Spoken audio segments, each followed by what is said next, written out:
strap yourselves in and hold on to your underpants because this horse is going to give you a bumpy ride.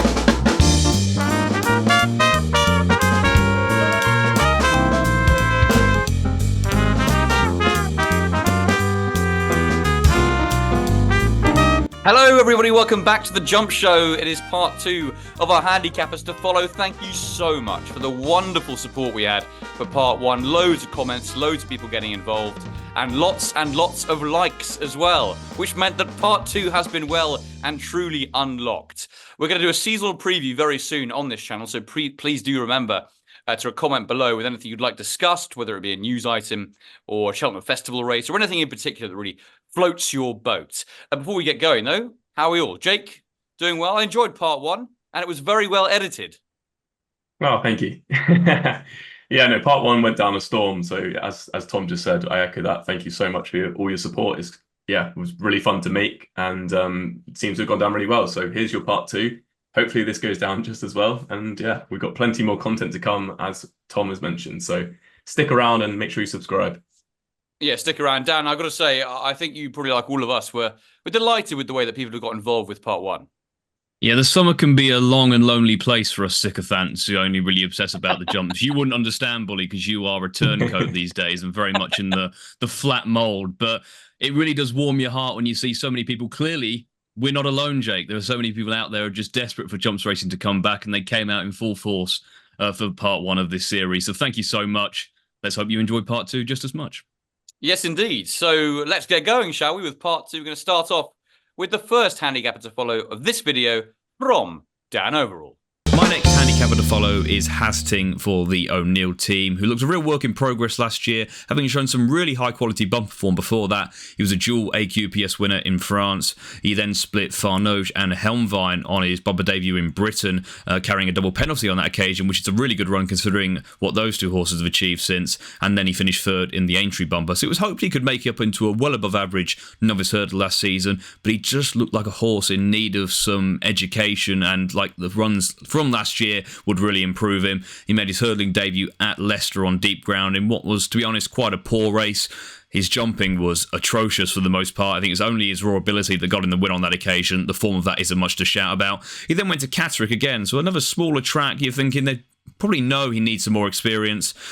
Again, it looked like a race that wasn't exactly blessed with depth, but actually worked out to be quite a decent piece of form. He managed to carry a penalty to beat Pick Rock, who's now rated 132, again, showing novice tendencies. So that looks a really solid piece of form now, bearing in mind Hastings is now only rated 119. He then went to Newbury over 2 miles in what I thought was an interesting bit of placing. He definitely didn't look like a horse who wanted dropping back in trip. Over 2.5 miles looked, if anything, on the sharp side for him on his previous 2 starts. So it was unsurprising to see him only finish 7th on that occasion. The race was a bit of a strange one in that it was run at a really slow pace. Those at the front just dominated throughout, and Hastings could never really get competitive. But it did allow him to get into the EBF final off a lovely mark of 119. He was very well backed as well, as if they knew they had a well-handicapped horse on their hands. Didn't quite work out. Again, the tactics of the race I don't think were ideal in that those towards the front dominated. Hastings did travel very well, probably the best he's travelled into a race thus far in his hurdling career. Just couldn't pick up on the turn when asked, but finished a creditable 6th. It did leave the impression that there was still an awful lot more to come, and I'm hoping with a bit more experience and potentially chasing overstaying trips will help bring that about. There should be a lot more to come from him, given he's a half-brother to a French chase winner. His dam is a half-sister to a couple of smart chase winners, including Ladauco, who finished 2nd in a Scottish National. So chasing is very much in the pedigree. There should be an awful lot more to come from this horse. He's been a bit frustrating thus far, but I think if the O'Neill team can harness it, there's a very well handicapped horse there. Yeah, so last week when I put up Western in the Park, you slated the EBF form, and now this week you're putting one up from the same race. Well, how is that working out, Dan? I think slated's maybe a bit strong. A slight question, I would put it. But look, he went off favourite for that race. He was back like he couldn't really be beat. I think like Western in the Park, probably wasn't best placed during that race, travelled well and then just kind of plugged on. Look, if this horse can't be better than the mark 119, then what are we doing? Like, seriously, he should be at least £10 higher than that come the end of the season if campaigned properly, I hope. And let's hope that Bully's new best friends, John Joe and AJ O'Neill, can light the spark under him, and let's see that improvement come out. You know what? They're on my Christmas card list. That is for sure. That is true. Yeah, brilliant. So let's move on to my next handicapper. I mentioned in last week's show how Ben Pauling has a really nice team of novice chasers to go to war with this season, Champagne Twist and Peak Rock were obviously the horses I mentioned. I'll probably throw Handstands in as another one, just to name a few. But considering how they're all really closely matched on official ratings, I think the best handicapped of the lot is Personal Ambition, and he's going to be my next handicapper to follow.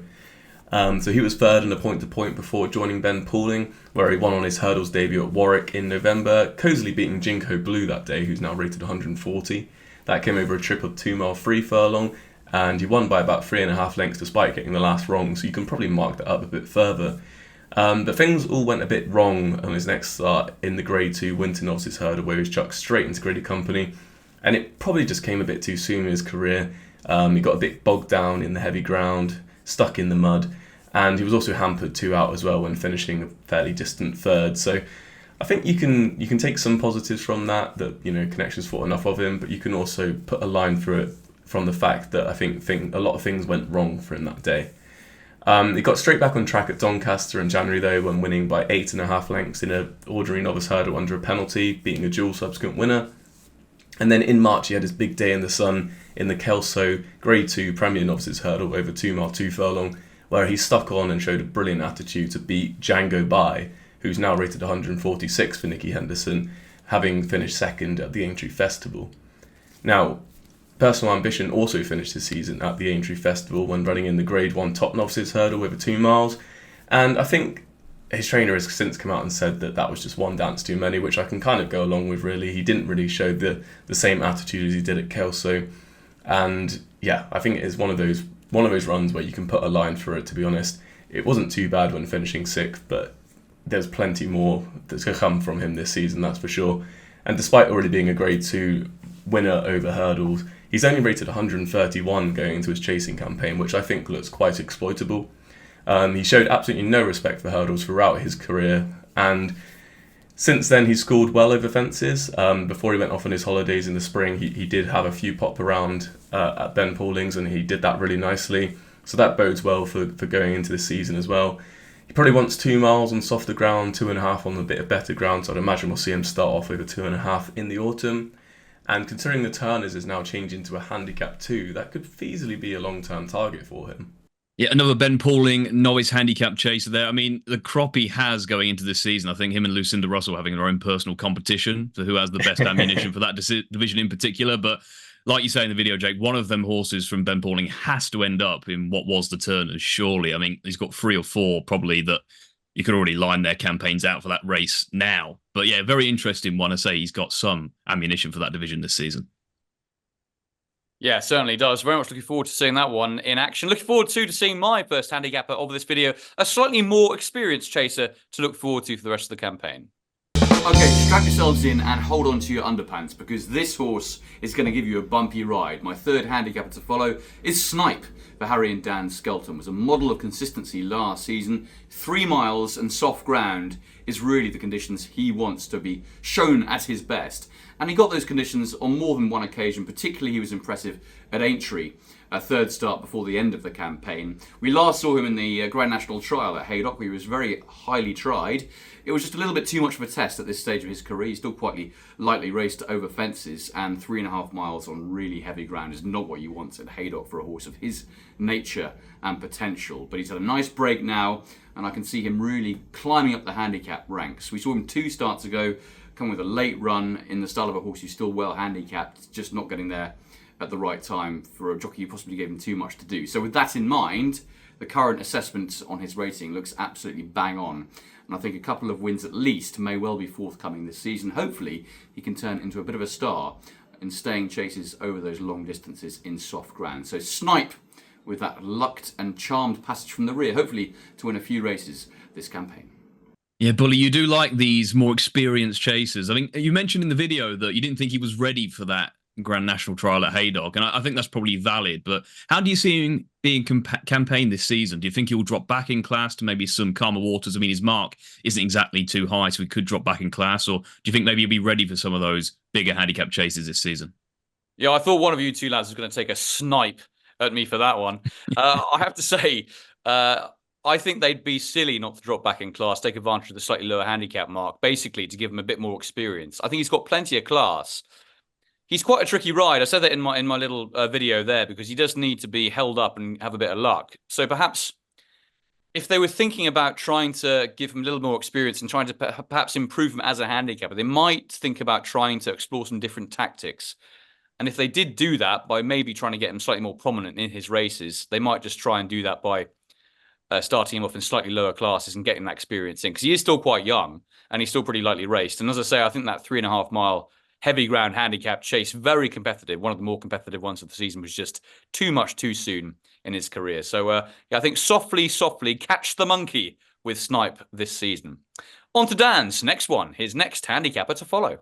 My next handicapper to follow is Go to War, who was with Fergal O'Brien last season and was probably one of his leading novice hurdlers, at least on expectation going into last season. It's since been revealed that he's no longer at the yard, which is a bit of a surprise, but I don't think it takes away from the fact he looks a very well handicapped horse of a mark 123.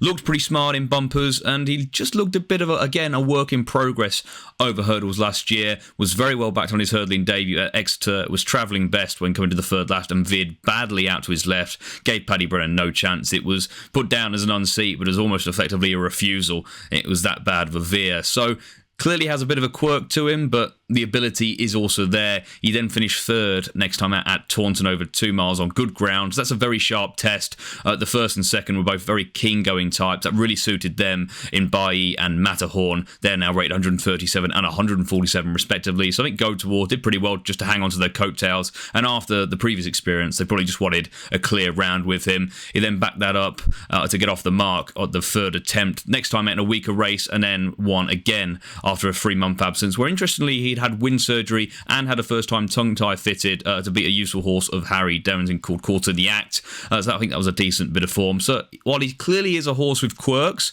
the ability is there, and I think the further he goes up in trip, the more we're going to see from him. I think it's just taken a bit of time to get him some education, but I think that mark 123, as he steps up in trip, probably in handicap hurdles, is ripe for exploitation. I say he's mainly raced over 2 miles, but his dam was third at the Kent National over 3 miles 7. She's a half sister to Any Second Now, who we know is obviously placed in Grand Nationals and won the Kim Muir, and he's a half brother to Flight Deck, who's a proper 3 miler. So there's all stamina in his pedigree. So yeah, it's probably a testament to his ability that he's achieved as much as he has over the minimum trip. Regardless of where he seems to be this season, I think he'll be winning races. I probably expect him to stay over hurdles, and again, there should be plenty of races for him. Yeah, so Dan, I think he was a horse that you had on your list for last week's episode, wasn't he? But we got him to move it for this episode just to see if we could get a trainer confirmation. That has come through finally. He's gone to Nicky Henderson. I assume you're pretty happy with that? Yeah, I was silenced last week. I had to change my list, but it's an interesting one. I mean, I'm happy with it. I wouldn't necessarily be sad about it. Obviously, it does add an unknown variable to a certain extent going into this season, but I don't think Nicky's going to have too many issues getting some improvement out of Go to War. I think there's still bundles to come, whoever's he's under. Just an interesting decision, really, because you assumed when the news came out that he was switching stables, given the ownership, you thought maybe Charlie Longston would be the beneficiary, given Bugsy Siegel, who ran pretty well at Aintree last year as a novice hurdler. I think Punctuation's another one from Fergal's yard in those colours who's seemingly moved on, but I can't seem to find out where he's gone as well. So clearly a few coming and goings in Fergal's yard. So bit of a strange one, but one that definitely hasn't moved, and I know is the apple of the trainer's eye, is Jake's next handicapper to follow. Next up on my list is a juvenile hurdler from last season who showed bundles of promise, and I think there's plenty more to come from him this year, and that's Knight of Allen for Jane Williams. Now, unfortunately, he was carried out on his first ever start under rules at Cheltenham when he was pitched straight into Grade 2 company, which is quite notable, to be honest, as to what connections think of him. But next time he ran a listed race at Aintree, and this time he finished second, only 3 lengths behind Lee Ari, who is now rated 131 for Paul Nicholls.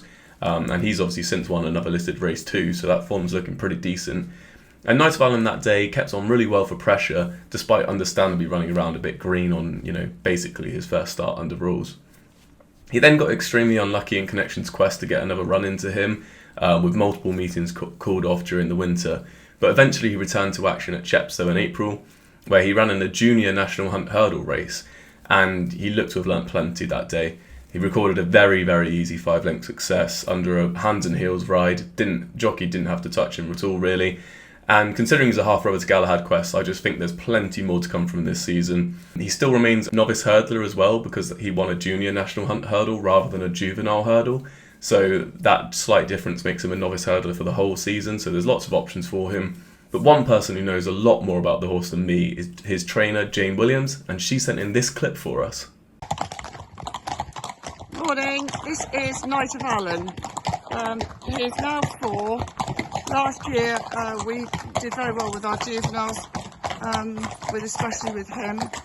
You'll remember that he had a very tricky time at Cheltenham when he got pushed off the track, and he was very unlucky on several occasions when he ended up going to Doncaster a couple of times when it was frosted off. But actually, as you can see, he's the most beautiful embryonic 3-mile chaser, and we are very excited about him this season. We can't over-race him. He's very tall, very elegant. Chris is riding him, as you can see. A lot of growing to go. Fabulous young horse. Looking forward to seeing him very much. Thank you so much to Jane and Chester Williams for sending in those fantastic videos. It's a really great insight into the yard, and some fairly big comparisons have been made with the likes of Rev de Civila, who used to be one of my favourite horses actually for quite a long time back in the day. So tough and hardy, and if he gets to those heights or anywhere near them, Jake, I'm sure you'll be very happy. Oh, absolutely, yeah. She actually put up Knight of Allen as a horse to follow for the whole season as well in a separate video on Twitter the other day too. So yeah, no pressure on that one. Yeah, absolutely. No pressure indeed. Fingers crossed for Knight of Allen to do something very special this season. Okay, on to Dan's next handicapper. My next handicapper to follow is a horse I'm really looking forward to, not just for this season, but indeed the long term, and that's the Dan Skelton trained Be Aware, who, not unlike his full brother Lacta Constance, who's also riddled with ability, sprung a bit of a surprise on his rules debut, winning a double-figure prize.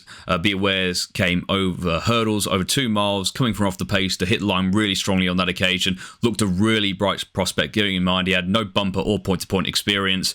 He was then beaten under a penalty at Lingfield, again over 2 miles, which perhaps a bit disappointing at the time, but then you bear in mind he was trying to give £17 to a horse rate 119. I think you can mark up that defeat. And again, he then bumped into Camsonas on his next start, a very useful horse who's been competing a lot of the top novice hurdles earlier in that season. So Camsonas had the clear experience edge compared to Be Aware. And again, it was a very creditable run, one that definitely pointed out that he wanted at least an intermediate trip. So maybe it was a bit surprising for his final start of the season. He was dropped back to 2 miles, which came at Sandown on the final day of the season. But it was very much a case of all hands on deck for the Skelton team on that occasion, so it's probably more out of necessity rather than ideal race planning situation for the Skeltons. But again, shaped really creditably there, stayed on really strongly over 2 miles, unsurprisingly to finish a creditable second. I think that race is going to work out to be a really strong piece of form, and Be Aware just looks a really exciting long-term prospect. It's been revealed that he'll probably stay over hurdles for this season, which I'm actually quite a fan of, really. He's only a 5-year-old, 4 runs in his life, only made his debut at the turn of the year. So I think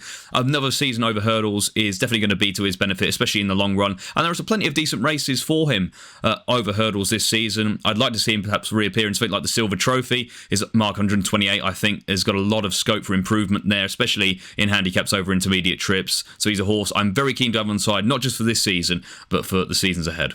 Yeah, Be Aware was definitely one that would have been on my list if you hadn't taken him down, so I'm glad you got there. But one that I know was definitely never on your list of considerations is my next horse. I like to try and include a big handicap winner in this series, and obviously last year we managed to find Unexpected Party, who landed the Grand Annual at the Cheltenham Festival. And this year's version of a novice coming out of novice company and hopefully into handicap company is Free Card Bragg, trained by Gordon Elliott. Now, he was obviously 5th in the Albert Bartlett in his novice hurdle campaign. And last year, I think Connections had quite high aspirations for him over fences. And look, on his debut, he ran an absolute belter.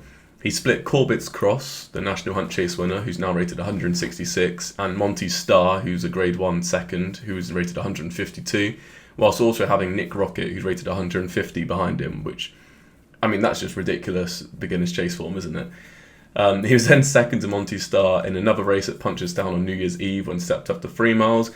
And after that, I think Connections were kind of toying between the National Hunt Chase and the Irish National. Obviously, that gives you a hint that they do think of him as a bit of a handicapper at some point down the line. But in the end, he ended up going to neither. And he went to the Punchestown Festival, where he ran in the Grade 1 3-mile novice chase there. He ran in first-time pieces, and he ran a really nice race. Again, finishing 3rd this time behind Spillane's Tower, who's rated 150, and Monty's Star was in 2nd that day, his old arch nemesis. So obviously he's still a novice because he's not won over fences yet, and looking forward, the National Hunt Chase was probably a logical place to end up. But with, rumours about what might be happening to the National Hunt Chase, might that become a handicap? Might that be scrapped completely? We'll find out in due course. He's got a mark of 146, which I think is very, very workable in a handicap chase at some point this season. I can see him going down a bit of a Run Wild Fred route where, he came out of his novice chase campaign with a decent mark and ended up winning the Troy Town quite nicely. I could see Free Card Bragg being an absolute shoe-in really for a Troy Town of 146, or perhaps a Fiestes a bit later in the season if they wanted to go down the novice route in the meantime. If the National Hunt Chase goes unchanged, then that could potentially be a spring target. But I think in the back of Connection's minds, they'll definitely have a National on the agenda, be that the Irish National or the Grand National. I can see him, being very well fancied for either if he ends up there. And yeah, Free Card Bragg is definitely a stare to keep on side this season. Great stuff there from Jake. Didn't expect to hear the name 3-Card Bragg, I have to say, in this video, but there we are. Certainly a handicapper with a future, I'm sure, in some pretty good races as well. Let's not forget, Jake's last Irish selection last season did extremely well. Spillans Tower was some money earner, going from quite a low level to winning grade ones. I mean, it really was a fantastic selection.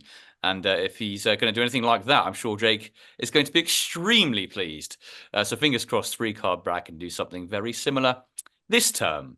Now on to something very different, and it is my next selection.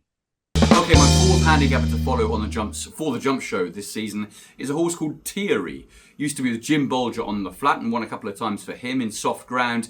He's a horse, though, I think is going to really make waves in the stable of Alan King, having moved there now from Fergal O'Brien. Actually, he's having a little stint on the flat at the moment, over 2 miles, but I think hurdles is where his future is going to lie. We saw him performing really well in juvenile hurdles last season as a 3-year-old turned 4-year-old.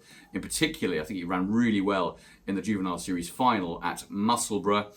It was a little bit too much for him in an early stage in his career, and he's slightly too fresh and keen throughout most of the journeys. Didn't quite get home. However, I think there's loads more to come from this horse. He's got plenty of potential, and Alan King does so well with this type too. So you can see him sort of mixing up a bit of flat and jumping action throughout the course of the season, but I expect handicap hurdles is the place to catch Thierry, and everything that I've seen so far from him as a juvenile suggests he will grow into his frame, and if he settles better, which should come with age, he's certainly one who hasn't fulfilled his potential yet, and hopefully his new trainer can get the very best out of Thierry. Yeah, another one who's seemingly moved away from Fergal O'Brien. I say a lot of ins and outs from that stable going into this season, it seems. But he ran okay, again, didn't he, on the all-weather the other day? I think it was actually the same night we recorded part 1. So I think there was a bit of pressure going on there. But do you know he's definitely going hurdling, or do you know if there's a plan there, Bully? Yeah, I think it's a bit up in the air at the moment. Obviously, he did run quite well in that race over a staying distance earlier in the week. And, it was the run of a horse who's probably going to win a race like that on the flat at some point, perhaps over the winter. At the same time, the fact that he's gone to Alan King's just before the jump season begins, I think hopefully is a profitable omen as to the fact that they're going to stick him over hurdles. He's still very lightly raced. I thought he showed plenty of promise last season. I hope they go that way. But to be honest, I expect him to be a bit of a dual purpose animal. So if anyone here on the jump show watching likes a bit of flat or weather action as well, keep an eye on T&E. Perhaps over those 2 mile contests over the winter. But here's hoping he goes for the jumps and for the hurdles. Okay, that was a horrible bombshell to give Dan his next handicapper.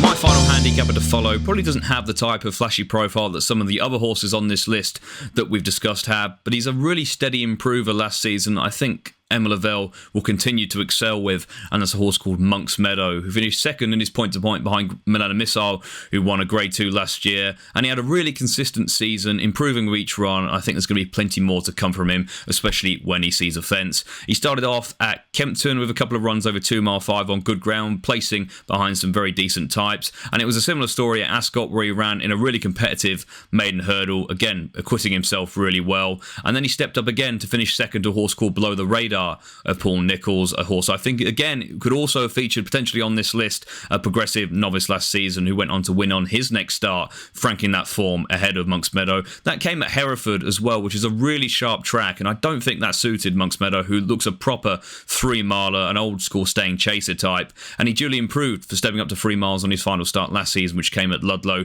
breaking his maiden there, beating a horse called Marland, who's since gone on to win a handicap, is now rated 121. So just on the surface of things, an opening mark of 116 for Monks Meadow looks to be fairly lenient. But when you also factor in, obviously, that there should be plenty of improvement to come, especially when he sees a fence and his decent point-to-point form, I think he's a horse well worth keeping on side. And perhaps because he doesn't have the flashier sort of connections or profiles, he might be one that sneaks a bit more under the radar compared to some of the others on this list. Great stuff, Dan. That was fascinating as always, and as usual, a concise argument put forward. Time to get our last, I sound quite country then, our last handicap to follow for the series, and it comes from Jake Price. Trainer Alan King has 2 lovely types to go chasing with this season in the Doyen Chief and Helmwine, and it's the latter who I'm going to side with here as my final handicapper of the video. Now, he won on his hurdles debut at Warwick in November, before then going to Sandown in December when stepped up into listed class and finishing second behind Booster Bob on Single Creek Day. And at that point, I think his whole season kind of became revolved around going back to Sandown in the spring for their Novices Championship final handicap hurdle on the final day of the season. And as such, he had a bit of a break through the depths of winter at that point, before returning to action in February, where he became a decent 4th in the Grade 2 Dovecote Novices Hurdle at Kempton behind Lump Sum, a race which, historically has a bit better ground. After that, he then qualified for the Novices Championship final at Taunton in April when finishing second behind last week's selection Secret Squirrel. Obviously, I've discussed that piece of form before.